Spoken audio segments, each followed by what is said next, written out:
Welcome to The Last Breakfast. Please enjoy the video. In this video, I will explain how to use your Easy Home Carpet Cleaner.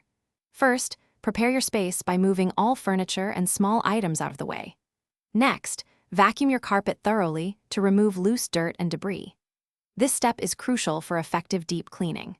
Finally, pre-treat any stubborn stains or heavily soiled areas with a carpet stain remover, and always test your cleaning solution on an inconspicuous spot first. Now, let's get your machine ready. Always refer to your carpet cleaner's user manual for precise instructions on water and solution ratios. Fill the clean water tank with hot tap water. Avoid using boiling water. Then, add the appropriate amount of carpet cleaning solution to its designated compartment.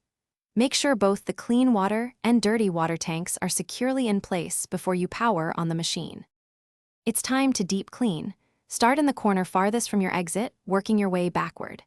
Make slow, even passes, pressing the trigger to release the cleaning solution as you move forward. Release the trigger on your backward pass to effectively suction up the dirty water. Overlap each pass by about 1 to 2 inches to ensure full coverage.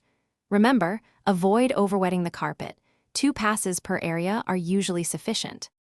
After cleaning, make several dry passes over the carpet without pressing the trigger to extract as much moisture as possible.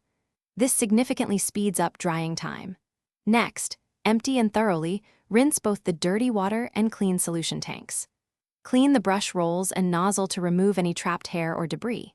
Finally, allow your carpet to dry completely, which can take anywhere from 4 to 24 hours, before walking on it or replacing furniture.